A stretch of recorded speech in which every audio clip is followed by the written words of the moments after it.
I can't believe the New York Jets just lost to the Denver Broncos. I genuinely can't believe this. After a mini bye week, after kind of flexing your muscles against a very bad Patriot team, you kind of figured this team was matured and coached well enough to come in today, win the game, go on and move on to the actual tough part of their schedule. Because don't forget, this is the cupcake part of our schedule. This is the easy part of our schedule, right? So everybody keeps telling me. And it's so funny. Like, this video is going to be really negative because I've had it. I'm tired of watching games like this. This is a solid game. This is a vintage solid loss.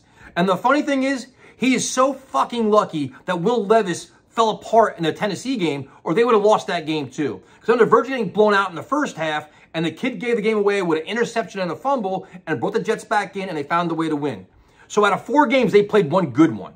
But let me guess, learning curve, got to figure things out. It's unacceptable. The standards are higher. You have a team with too much talent that is too poorly coached and has no discipline and no idea what they're doing on the field right now.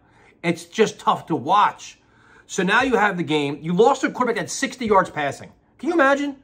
So Aaron Rodgers, who's now banged up, like Aaron Rodgers got hurt on a 3rd and 1 play when the 3 plays before they had 3rd and 1, and Braylon Allen got the first down. And they ran behind Tippmann and AVT. He was getting a first down. 3rd and 1, run the friggin' football. Don't get cute. He gets sacked and gets his knee hurt. And he fumbled, and lucky that didn't even happen. So Aaron Rodgers, the only reason why he was being successful, he was buying time in the pocket because the offensive line couldn't block. And when they did make a play, there was a penalty. So he's using mobility. He had the one shining play in the first half was a deep pass to Allen Lazard in the end zone that got a pass interference because the offense looked dazed, confused, unprepared, a mess. Tyron Smith had 2 penalties. He had 2 false starts. Garrett Wilson, first catch of the game, fumbles the ball. Breece Hall looks like a shell of himself. He's either playing with no confidence. He just looks like the offense. He just looks different. I don't know how they could have this much talent and be this bad and no creativity whatsoever. You know, run, 3rd and long pass. And I'm tired of hearing about how good everybody else's defense is. Everybody's always a great defense. Then it's the weather. The rain. It was a heavy ball. You play in the Northeast. Like, this is what and it's only what? Not even October yet we're making these excuses. Like, seriously? I don't understand what they're doing. And it's just, Mike Williams is like an acrobat, making always great catches. He had more of an impact than Garrett Wilson did because Garrett Wilson was being marked by Surtain.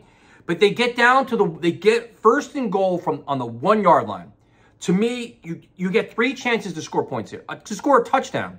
They don't even do that. On 4th and goal, they go for it, surprisingly, and they get a penalty.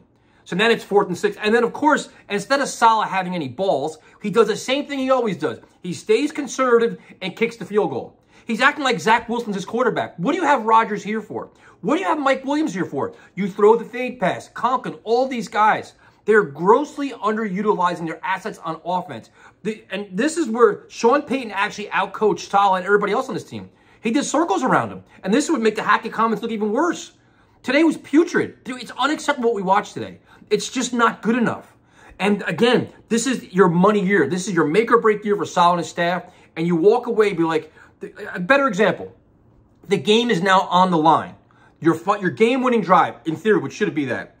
3 to 4 plays. Garrett Wilson didn't know where he was running. Gibson didn't know where he was running, and he got sacked. That's what the game on the line. That's what you came up with. Seriously. They look lost, like they weren't even prepared. They had no idea what was even going on. Like, how is that even possible? And then defensively, like no sacks. Like Bo Nix, in the first half was so bad, like he couldn't even throw the ball. He couldn't throw the ball 10 yards without any confidence. Looked miserable. So you knew they're going to run the ball. Somehow, they start driving the ball, right? Cortland Sutton, easily their best receiver, is found wide open in the end zone. How it's possible, I have no idea.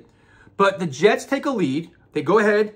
The defense gave up back-to-back scoring drives to lose the game. Back-to-back drives with a very limited Bo Nix and a running game. They couldn't even stop the run.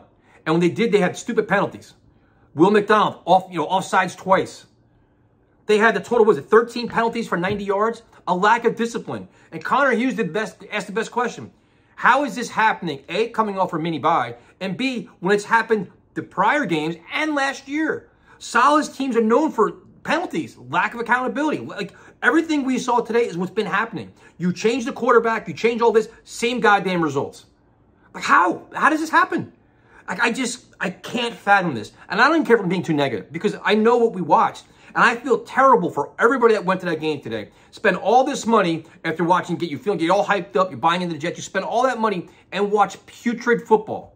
Putrid. And again, they're lucky Bo Nix wasn't even a competent NFL quarterback, and they still lost to him. And then you get Irv Charles with the personal foul. And another thing too, let's be honest here. Zerline missed a kick from 50 yards. He's been iffy since the preseason. He's been missing kicks. I thought he missed a kick before that too. He's been shaky as well. It's not like he's a foregone conclusion, like, oh, he's money in the bank. He hasn't looked comfortable the entire year. Man, this is a train wreck. I just can't believe this, how bad they played today. There's no, like, we were getting comments in the chat, you're too negative. Listen, if you want, like, fanboy stuff and rainbows and unicorns, go watch somebody else's channel. Go watch somebody else's video. I've been too old for too long to watch this solid coach team. Like, if you hear the word self-inflicted wounds one more fucking time, you want to just jump out the window. Like, they self-destruct. They're not well coached. They're not. And when the game was on the line, they completely fell apart on both sides of the ball. Defense couldn't get a stop. Offense couldn't score points. With Aaron Rodgers. Corley's not even part of the game plan. And you can make an argument Braylon Allen is having a bigger impact on the offense than Breece Hall. He runs straight up the middle with power, with strength, and he's, like, decisive. Breece Hall, what is he doing? I can't wait to see their post-game comments, him and Garrett Wilson. They're not getting the numbers they want. Aaron Rodgers had more rushing yards than Breece Hall. Think about that. Well, a guy that's supposed to be an all-pro running back. This is bad, man. This is bad. And now it's so hard to buy into this. You honestly can't talk about winning the AFC East or making a run to the division. I know the Patriots suck and the Dolphins don't have their quarterback. The Bills are light years ahead of this team. Beating a very bad Patriot team doesn't make you a good team. It doesn't. This is crazy, man. I cannot believe we're here. Watching that game with primetime today, I couldn't believe it. I'm like, we're watching the Giant game again. It's exactly, but we lost this time. And they should have lost it last year too.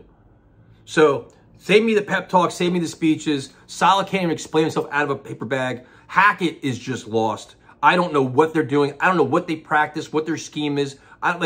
You can even see Rodgers, like, I don't know, like Breece Hall's getting false starts. How does that even happen? Whatever, dude. Some things just never change at the Jets. Call me negative, call me whatever you want. I am tired of watching shitty football.